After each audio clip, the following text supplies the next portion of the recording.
ওরা কারা, কোত্থেকে আসে ওরা? ঠিক না বেঠে?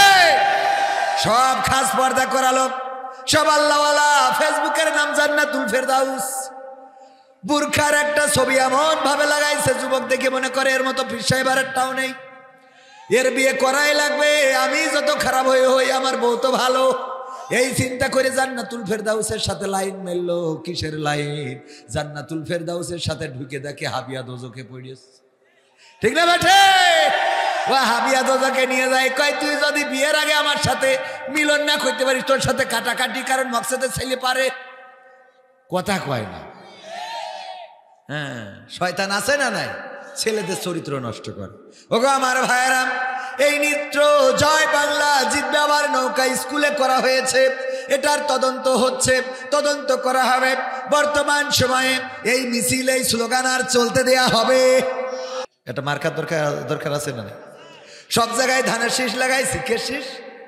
অথবা লাগাইছি নৌকা, জিতবে আবার নৌকা, জয় বাংলা জিতবে। আর এই বাজায় নেইছে, তাতে ধরা আছে, দিন শেষ, খেলা হবে। ঠিক না বেটে? এই কোন স্কুলে এই লাগাইছে, লাগাই আবার নাইছে, মানে ওইটার সাথে আবার নাচটা খুব ভালো ওঠে, ডিজে। হ্যাঁ, তো এই নাচ ভালো ওঠে, এজন্য কোন স্কুলে দেখলাম এটা নিয়ে তদন্ত হচ্ছে যে জয় বাংলা জিতবে আবার নৌকা, এই লাগিয়ে সেখানে নাচ করা হয়েছে, নৃত্য করা হয়েছে। এই সমাজে নৃত্য আছে না নাই? আহা, আমাদের মুসলমানদের সন্তানেরা, আমার মা বোনেরা মেয়েদেরকে সাজিয়ে গুছিয়ে শাড়ি পরিয়ে দেয়, মা কায়দা করে নাচবা, মেয়ে আবার মা আবার বোরখা পরা থেকে উনি আবার দেখাই দেয় কিভাবে বিয়ারিংটা ঘুরাইতে হবে। চোখে পড়ে না? পড়ে না? আবার এই মেয়ের জন্য হুজুরের কাছে দোয়া চাই, হুজুর জানো, হ্যাঁ তুই নিজে শয়তান বানাবে আর হুজুর দোয়া করে ভালো করবে কি করে? কথা কয় না? ও পাঠাইতেছে শাড়ি পরায়, খুব কায়দা করি, মা কিভাবে বিয়ারিং করতে হবে দেখাও। হ্যাঁ, এনে একটা পাক দিবা, মাথার পরে আঙুল দিয়ে একটা পাক দিবা, তারপরে এই করবো তাই করবো, এগুলো শিখায়। আর আমাদের কাছে শেখায় হুজুর দোয়া করেন। আর এটা তো লাইলাতুল ফেব্রুয়ারির জন্য ছেড়ে দিয়ে রেখেছে না?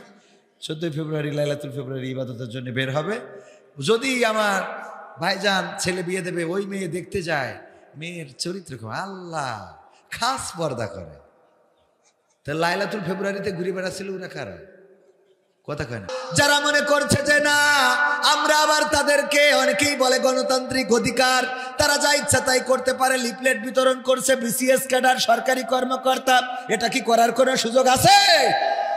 সরকারি কর্মকর্তা লিফলেট বিতরণ করে বর্তমান সরকারের বিরুদ্ধে, আর এই সরকার যদি কোনো পদক্ষেপ না নিতে পারে তাইলে বোঝা যাবে এটা মেরুদণ্ডহীন সরকার।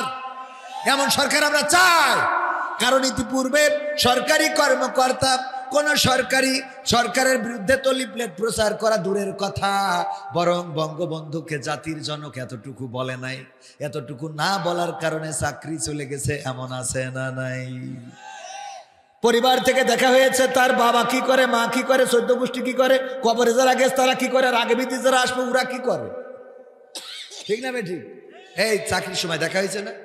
মা কি করে, বাবা কি করে, 14 গোষ্ঠী কি করেছে, কবরে যারা গেছে তারা কি করেছে, আর আগামীতে যারা আসবে ওরা কি করবে, সব যাচাই করে তারপরে নিয়োগ দেওয়া হয়েছে।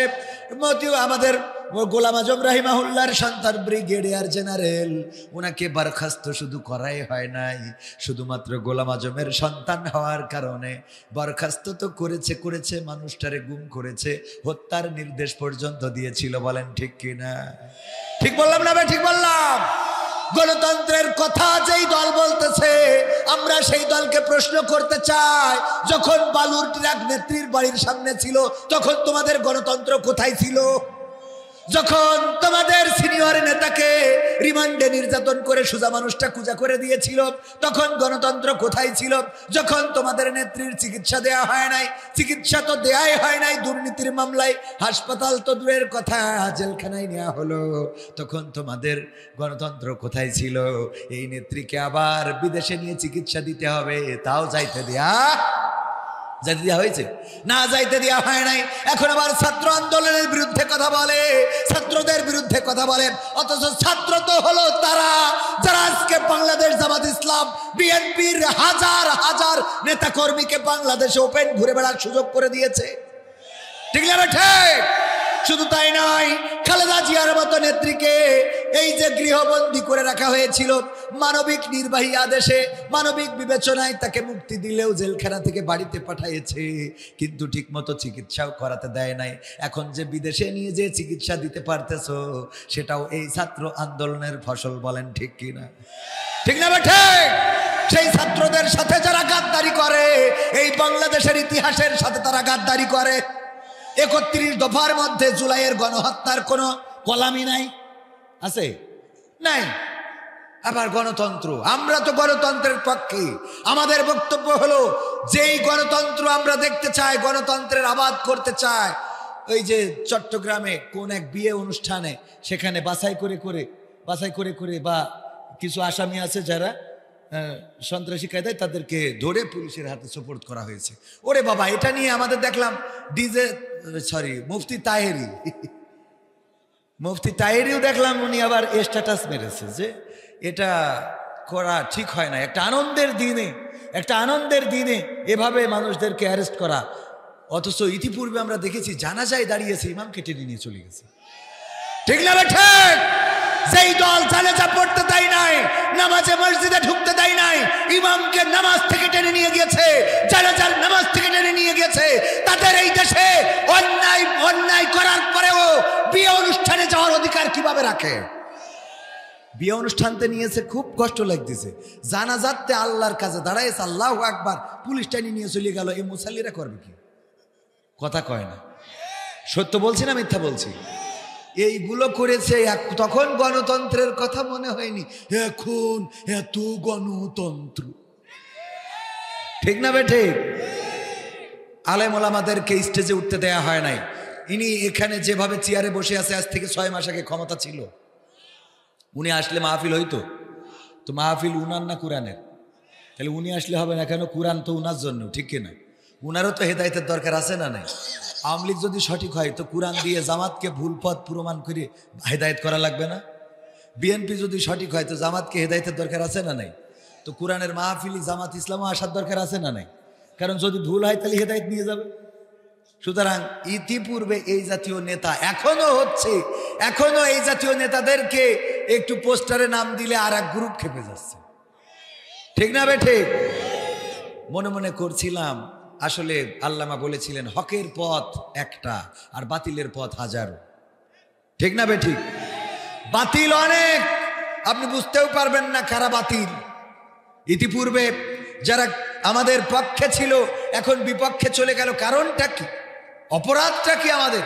আমরা তো তাদের বিপক্ষে নই, আমরা এখনো অধিকারের কথা বলছি, ন্যায় বিচারের কথা বলছি। আমরা এখনো সেই কথাগুলো বলি যে কথাগুলো ইতিপূর্বে আমরা বলেছি, বলা দরকার ছিল, এখনো সেই কথাগুলো বলছি। ঠিক না ভাই? ঠিক। আমরা তো কারোর সাথে কোনো আমরা একটা এমন দেশ চাই যে এই দেশে সবার, ওনারা তো চাচ্ছেন গণতন্ত্র, সবার অধিকার থাকবে, আমরা তো সেই দেশটাই চাই। ঠিক না ভাই? ঠিক। তো সেই দেশ যখন চাই, হঠাৎ করে একজন বলতেছে কোরআনে কোনো রাজনীতি নেই, কোরআনের সাথে রাজনীতির সম্পর্ক নেই। বলেছে না বলে নাই? আমরাও মানলাম কোরআনের সাথে রাজনীতির সম্পর্ক নেই। হঠাৎ করে 5 কলি টুপি মাথায় দিয়ে তাহলে চরমনায় কেন গেলে? হ্যাঁ, ওখানে যাবা যে আমার ডাক্তার শফিকুর রহমান গেছে বলেই তোমারও জাতি হইল? আমরা হুজুরা মিলাদ পড়বো, মারামারি করবো, গলা ধরি চলবো, এ তো ঠিক আছে। তোমার দাড়ি নেই, টুপি নেই, তুমি আবার টুপি পরি, দাড়িটা রাখতে হয়? কথা কয় না। টুপি নাই পড়লে তো দাড়ি করে গেল। হ্যাঁ, তো যাই হোক, সব মিলাই ভাইয়েরা আমার, আগে বুঝতে হবে আমরা অধিকার চাই, আমরা সেটা চাই যেটা ইতিপূর্বে ঘটেছে, এটা আমরা চাই না। আমরা চাই এইটার বিচার হোক। বলেন ঠিক না ভাই? ঠিক। বিচারের দরকার আছে না না? ছাত্র জনতা যারা বলছে বিবাহ অনুষ্ঠান থেকে অ্যারেস্ট করেছে, এটা তো ঠিক হচ্ছে না।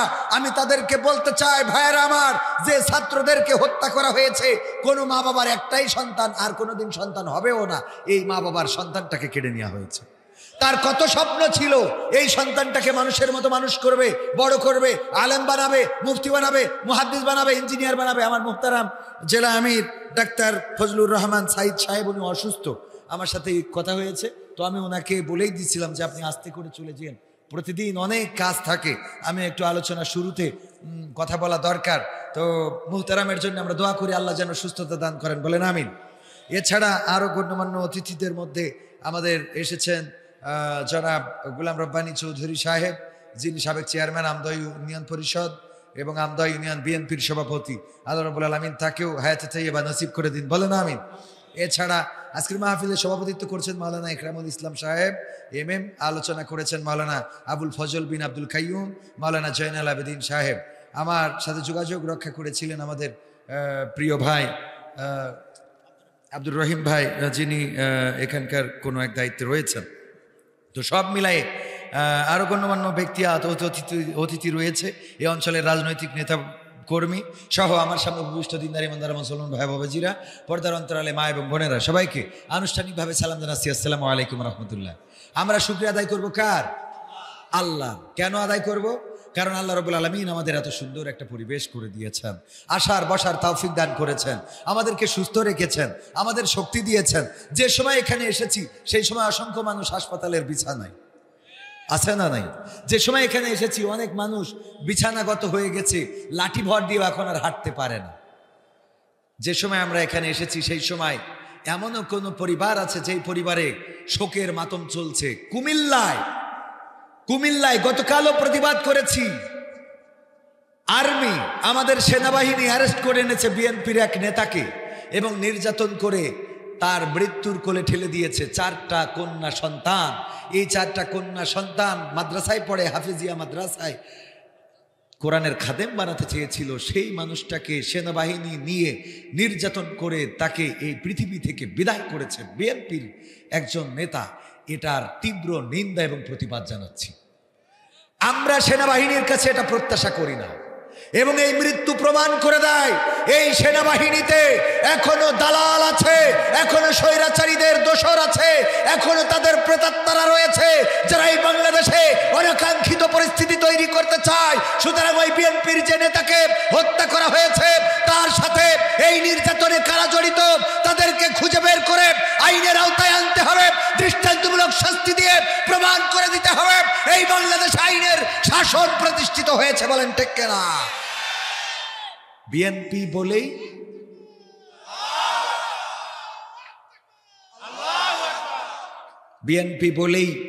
আওয়ামী লীগ বলেই মারা যাবে না।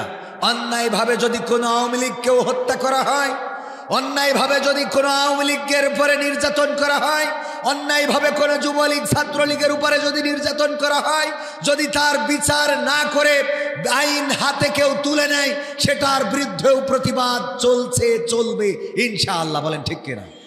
কারণ বিচার থাকতে হবে, বিচারহীনতা আমরা প্রত্যাশা করি না, সে যেই হোক না কেন, সে যে দলের হোক না কেন।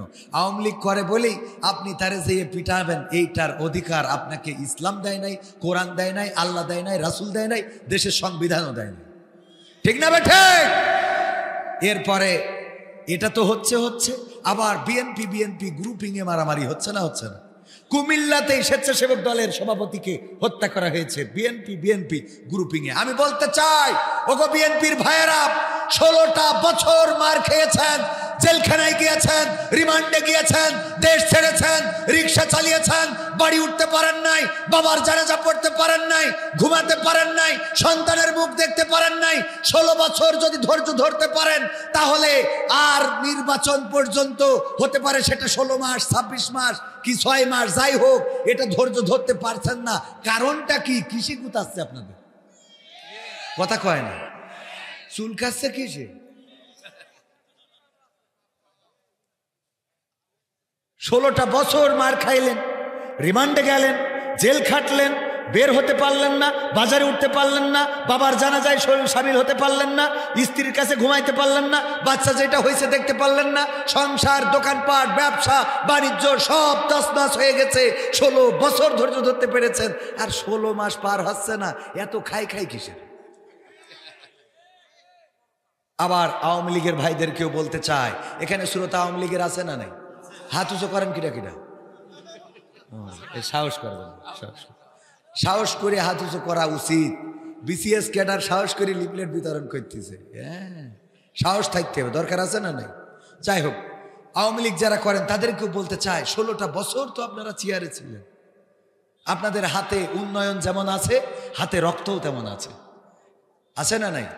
পদ্মা সেতু মেট্রো রেল করেছেন, এটা ঠিক, কিন্তু জনগণের স্বাধীনতাকে খর্ব করেছেন।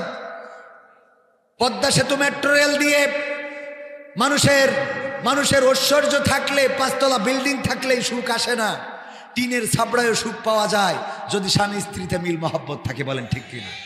5 তলা বিল্ডিং করলেন, স্ত্রীর হক আদায় করেন না, পরকিয়া করে বেড়ান, স্ত্রীরে দেখেন না, খোঁজ নেন না, ওই 5 তলা বিল্ডিং ওই বিবি চাই না। সুতরাং মেট্রো রেল, পদ্মা সেতু করেছেন, রাস্তাঘাটে উন্নয়ন করেছেন, বিদ্যুতায়ন করেছেন, এটা করেছেন সেটা করেছেন, এটা যেমন ঠিক তেমনি জনগণের মনে স্বস্তি দেন নাই, জনগণের অধিকার দেন নাই, কথা বলার স্বাধীনতা দেন নাই, বাক স্বাধীনতা কেড়ে নিয়েছেন, ইবাদতের স্বাধীনতা কেড়ে নিয়েছেন। তার ফলশ্রুতিতে এই বাংলাদেশে আপনাদের জায়গা হয় নাই। 16টা বছর তো চেয়ারে ছিলেন, ভালোই তো বিরিয়ানি পোলাও খেয়েছেন, 16টা মাস কি ওয়েট করা যাচ্ছে না? কথা কয় না।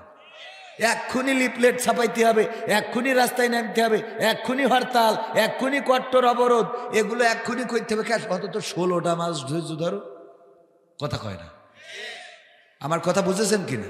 সুতরাং আমি বলবো যে আসুন, এই বাংলাদেশকে যদি গড়তে হয় তাহলে আমাদের ধৈর্য ধরতে হবে। আল্লাহ বলে দিয়েছেন, ইয়া আইয়ুহাল্লাযীনা আমানুস্তাঈনু বিস-সাবরি ওয়াস-সালাহ ইন্নাল্লাহা মা'আস সাবিরিন। আল্লাহ বলছেন যে ওগো ঈমানদারেরা, তোমরা কি করো?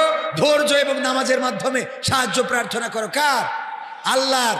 এইটা এবং আল্লাহ ধৈর্যশীলদের সাথে আছে। এই জন্যে আমার ফখরুল ইসলাম আলমগীর ভালো যে সেদিন চরমনায় গেছে নামাজের মাধ্যমে, ধৈর্যের মাধ্যমে আল্লাহ সাহায্য প্রার্থনা করার জন্য। ঠিক না বেঠিক? নামাজ পড়েছে না পড়ে নাই? তো তার দেখে সবাই নামাজে হয়ে যায়। ইমাম সাহেব তো নামাজ পড়েছে, টুপি মাথায় ছাড়ার জন্য থাকে না, খালি থাকার দরকার। ঠিক আছে তো বাজান? এরপরে ভূমিকা আর একটু বলতে চাই, এই দেশে এখন খুন, গুম, হত্যা, রাহাজানি, কুপাকুপি বেড়েছে না কমেছে? ইতিপূর্বের থেকে এখন এই কয় মাসে নির্যাতন, শিশু নির্যাতন, নারী নির্যাতন, ধর্ষণ, খুন, গুম, হত্যাকাণ্ড বেড়েছে। এবং এটা যেন এমন হয়ে দাঁড়িয়েছে যে যারা আইন প্রশাসনের লোক অনেকেই দর্শকের ভূমিকা পালন করছে। এরা হলো তাদের প্রেতাত্মা, ওরা বাধা দিতে চায় না, চোখের সামনে কুপাচ্ছে, দিন দুপুরে দেখে না দেখার ভান করতেছে, জানেই না কিছু। কারণ কি? কারণ কি বুঝাই দেব আপনাদের। এক আল্লামা সাইদি বলেছিলেন, একজন কাফন চুরি করতেন। কি চুরি করতেন? কাফন চুরি করতেন। মারা যাওয়ার সময় সন্তানদের ডেকে বলতেছে, খোকা আমারে তো সবাই কাফন চোর বলে, আমার তো ইজ্জত সম্মান কিছু নাই, জীবনে সবাই ডেকেছে কাফন চোরা। কি ডেকেছে? কাফন চোরা। এমন কিছু করবি যাতে আমারে অন্তত মানুষে ভালো বলে, আমারে অন্তত মানুষে ভালো বলে। তো বাবা মারা যাওয়ার পরে ওরা চিন্তা করলো, ঠিক আছে, আব্বারে ভালো বলার জন্য ওরা নামাজি হয়ে গেল, সব রোজাদার, নামাজি, ইমানদার, আল্লাহওয়ালা। মানুষে কয়, হ্যাঁ কাফন চোরা ছেলে আবার খুব নামাজ পড়ছে, দেখ। তাহলে আব্বার কি ভালো বললো? কাফন চোরা ছেলে নামাজি। তো চিন্তা করলো খালি নামাজ পড়লে হবে না, এখন থেকে নামাজে যারা 5 ওয়াক্ত আসে এদের আমরা 5 বার খিচুড়ি খাওয়াবো। তো 5 বার খিচুড়ি খায় আর জিজ্ঞেস করে কারা খাওয়াইলো? কয়ে কাফন চোরা ছেলেরা খাওয়াইছে। কেমন লাগে কন্ত?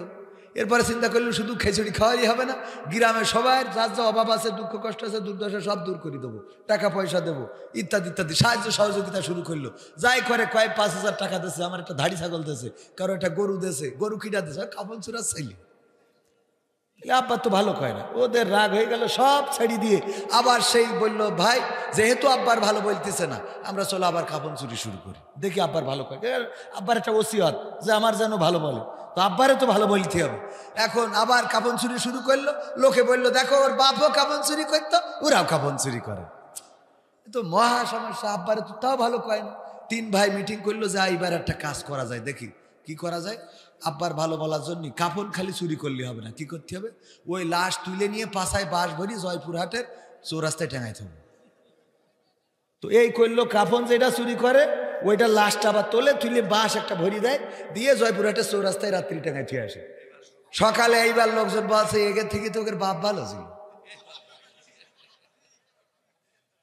ওরা হাড়ে বাতাস লেগেছে, আলহামদুলিল্লাহ আজকে সাকসেস, জিতবে আবার নৌকা। ঠিক না বে ঠিক? আজকে সাকসেস, কারণ এতদিন পরে আব্বারে ভালো বলেছে যে এর থেকে তোদের বাপ ভালো ছিল। আমাদের দেশে যে অন্যায় হচ্ছে, খুন হচ্ছে, চুরি হচ্ছে, গুম হচ্ছে, ডাকাতি হচ্ছে, ধর্ষণ হচ্ছে, রাজধানী হচ্ছে, আমার বিশ্বাস এগুলোর সাথে অনেকের হাত রয়েছে। আমি বলতে চাই না তাদের কাদের, এতটুকু বলতে চাই তারা এই দেশে দেখতে চায় জনগণ যেন বলে আগেই তো ভালো ছিলাম। ঠিক না বেঠে? জনগণ যেন এটা বলে, তার জন্য এই সুযোগটা করে দিচ্ছে। আমার কথা কি বুঝে এসেছে? সুতরাং এটা থেকে যদি বাঁচতে হয় তাহলে নিজেরা নিজেদের জায়গা থেকে সচেতনতার দরকার আছে না নাই? স্বাধীনতা অর্জন করা যতটা সহজ, স্বাধীনতা রক্ষা করা তার চেয়ে অনেক বেশি কঠিন। ঠিক না বেঠে? 5ই আগস্টের এই বিপ্লব, জুলাইয়ের এই গণঅভ্যুত্থান, গণবিপ্লব, এই বিপ্লবকে যারা মিলান করে দিতে চায়, আল্লাহর কসম করে বলি, আবার যদি রক্ত লাগে রক্ত দেব, আবার যদি জীবন লাগে জীবন দেব, আবার যদি শহীদ হতে হয় শহীদ হব। কিন্তু এই বাংলাদেশ স্বৈরাচার মুক্ত করেছি, যেই স্বৈরাচারেরা আমাদের রাহবারদেরকে ফাঁসির কাস্টে ঝুলিয়েছে, দেলোয়ার হুসাইন সাইদির মতো এমন একজন সোনার মানুষকে শহীদ করেছে, 13টা বছর কারাগারে রেখেছে, আমির হামজাকে জেলে ভরেছে, মামুনুল হককে রিমান্ডে নিয়ে নির্যাতন করেছে, আলেম ওলামাদেরকে স্বাধীনভাবে চলতে দেয় নাই, বলতে দেয় নাই, এই বাংলাদেশে মানুষের স্বাধীনভাবে কথা বলতে দেয় নাই। সেই স্বৈরাচার, তারা এমন স্বৈরাচার গোটা সংসদ ধরে পালিয়ে গিয়েছে, তাদের বাংলাদেশে আর পুনর্বাসিত হতে দেওয়া হবে না। দাড়িতে সুন্নাত, টুপিতে সুন্নাত, পোশাকেও সুন্নাত আসি, পাথরের আঘাত খাওয়া সেটা যে সুন্নাত, কেন মনে হয় না তোমার কাছে, কেন মনে হয় না তোমার কাছে? ঠিক না বেঠে? দাড়িতে সুন্নাত, টুপিতে সুন্নাত, পোশাকেও সুন্নাত আসি, পাথরের আঘাত খাওয়া সেটা যে সুন্নাত, কেন মনে হয় না তোমার কাছে, কেন মনে হয় না তোমার কাছে? নবীর প্রেমে তুমি দাওয়াতে তাবলীগ ধারণ করেছ বুকে, সেই তুমি আজ কেন জুলুমের প্রতিবাদে আওয়াজ তুলো না মুখে? নবীর প্রেমে তুমি দাওয়াতে তাবলীগ ধারণ করেছ বুকে, সেই তুমি আজ কেন জুলুমের প্রতিবাদে আওয়াজ তুলো না মুখে? মেসওয়াক করো তুমি রোজ প্রতিদিন, মেসওয়াক করো তুমি রোজ প্রতিদিন, সেখানেও সুন্নাত আছে, পাথরের আঘাত খাওয়া, মাঝে মাঝে জেলে যাওয়া সেটা যে সুন্নাত, কেন মনে হয় না তোমার কাছে, কেন মনে হয় না তোমার কাছে? মিলাদুন নবীতে বড় সোচ্চার তুমি, নাকি দেখানো লোক? সেই তুমি জানলে না আমার রাসূল ছিলেন সফল রাষ্ট্রনায়ক, মিলাদুন নবীতে বড় সোচ্চার তুমি নাকি দেখানো লোক সেই তুমি জানলে না আমার রাসূল ছিলেন সফল রাষ্ট্রনায়ক উহুদের ময়দানে দাঁত ভাঙা ঘটনা উহুদের ময়দানে দাঁত ভাঙা ঘটনা তোমার কিতাবে কি আছে পাথরের আঘাত খাওয়া মাঝে মাঝে রিমান্ডে যাওয়া সেটা যে সুন্নাহ কেন মনে হয় না তোমার কাছে কেন মনে হয় না তোমার কাছে ঠিক না বেঠে আমরা দাড়িতে সুন্নাহ মানতে কোনো অসুবিধা নাই পাঞ্জাবিতে সুন্নাহ মানতে অসুবিধা নাই খাওয়ার শেষে মিষ্টি খাওয়া সুন্নাহ মানতে অসুবিধা নাই নামাজের আগে মেসওয়াক করা সুন্নাহ মানতে অসুবিধা নাই আমাদের আরো অনেক সুন্নাহ আছে যেগুলো মানতে অসুবিধা নাই কিন্তু আল্লাহর রাসূল সাল্লাল্লাহু আলাইহি সাল্লাম দিন কায়েম করেছেন এই সুন্নাহ মানতে আমাদের অসুবিধা আছে না নাই আল্লাহ রাসূল ইসলামী আন্দোলন করতে যে আমি সুন্নাতে নিলাম রাসূল যেটা করেছেন বলেছেন সেটা কি আর আল্লাহ যেটা আদেশ করেছেন সেটা কি তো আমি আল্লাহর কথাটা বাদ দিলাম রাসূল করেছেন এই শর্তেও তো দিন কায়েম করা সুন্নাহ মানার দরকার আছে না নাই দিন কায়েম করা যদিও ফরজ রাসূলের কথা মতো রাসূল করেছেন আমরা সেই জায়গাটাও যদি ধরি তাও তো এটা অন্তত সুন্নাহ আপনি যদি ফরজও ফলো না করেন এত সুন্নাহ আপনি মানেন মেসওয়াক করা সুন্নাহ মানেন দাড়িতে সুন্নাহ মানেন টুপিতে সুন্নাহ মানেন তারপরে আরো অনেক সুন্নাহ মানেন কিন্তু আল্লাহ রাসূল সাল্লাল্লাহু আলাইহি সাল্লাম নির্যাতন সহ্য করেছেন শিহাবে আবু তালিবে জেল খেটেছেন 3টি বছর তারপরে মক্কায় টিকতে পারেন নাই হিজরত করতে হয়েছে তায়েফের রাস্তায় রক্ত ঝরলো আল্লাহ রাসূলের শরীর থেকে এত রক্ত বেয়ে বেয়ে পড়েছে যে জুতা পর্যন্ত আটকে গিয়েছে রাসূল বেহুশ হয়ে পড়ে গিয়েছেন আবার হুঁশ ফিরলে ধাক্কা দিয়েছে আবার পড়েছেন আবার ধাক্কা দিয়েছে তৃতীয়বারের মতো আবার ধাক্কা দিয়েছে রাসূল বেহুশ হয়ে পড়েছেন তারপরে হুঁশ ফিরলে রক্তগুলো গায়ে মাখিয়েছেন সাথে থাকা পালক পুত্র যায়েদ বললেন ওগো বিশ্বনবী এই রক্তগুলো তো আর গায়ে প্রবেশ করবে না শরীরে প্রবেশ করবে না আল্লাহর রাসূল বললেন আল্লাহ রাব্বুল আলামিন যেন এই জমিনের পরে তার হাবিবের রক্ত পড়েছে এটা দেখে কোনো গজব না দেয় তার জন্য রক্তগুলো গায়ে মেখে নিই ওগো আল্লাহ আমার দাওয়াতি পলিসিতে হয়তো কোনো ভুল হয়েছে আমি হয়তো যেভাবে দাওয়াত পৌঁছানো দরকার পারি নাই তুমি আমাকে ক্ষমা করো এবং এই তায়েববাসীকে দয়া করে তুমি ধ্বংস করে দিও না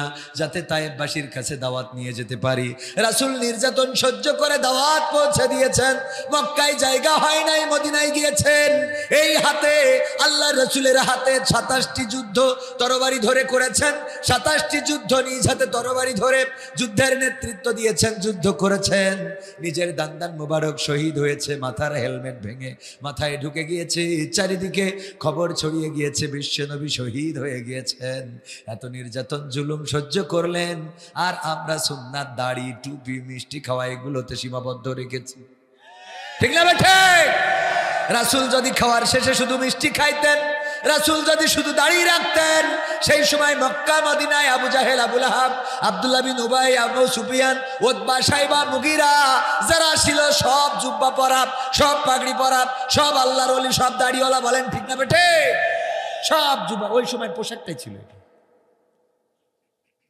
ওদের সুন্নাহ কোনো অংশে আমাদের থেকে কম ছিল না এখনো আরবে গেলে যাই করুক তাই করুক মাথায় পাগড়ি আছে না নাই দেখে তো মনে হয় মতিউর রহমান মাদানি সব ঠিক না কিন্তু এক একটা তো এক এক কায়দায় আছে এক এক ভাবে আছে মানে নিচেই যা হয় হোক উপর যেন আগলা না হয় এই অবস্থা আছে না নাই হ্যাঁ তো সেই পোশাক আমাদের সুন্নাহ শুধুমাত্র আমরা দাড়ি হ্যাঁ তবে আবার এগুলোকে অ্যাভয়েড করার কোনো সুযোগ দাড়ির গুরুত্ব আছে না নাই বিশ্বনবী সাল্লাল্লাহু আলাইহি সাল্লাম বলেছেন কেউ যদি ইচ্ছাকৃত দাড়িতে খুর দেয় সে যেন আমার কলিজায় খুর দিল বলেন আল্লাহু আকবার কলিজায় খুর দেওয়া যাবে রাসূলের কলিজায় আল্লাহু আকবার এটা করা যাবে না আমরা নাউজুবিল্লাহ বলতে পারি বল নাউজুবিল্লাহ আমরা রাসূলের কলিজায় খুর দেওয়ার মতো সাহস করবো আমরা যাদের দাড়ি নাই খুর দেন, দয়া করে আজকে এই আমলটা করেন।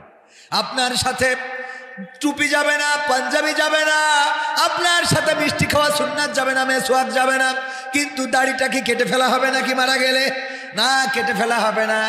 দাড়ির সুন্নাতটা আপনার সাথে যাবে। কবরে যাওয়ার আমরা যখন কাউকে কবরে রাখি, আমার আমিরে জামাত জেলা আমির উনি বলেন বিসমিল্লাহি ওয়া আলা মিল্লাতি রাসূলিল্লাহ, বলে না বলে না, বিসমিল্লাহি ওয়া আলা মিল্লাতি রাসূলিল্লাহ, আল্লাহর নামে রাসূলের না, আল্লাহর নামে রাসূলের দলে তুলে দিয়ে দিলাম, আল্লাহর নামে রাসূলের দলে।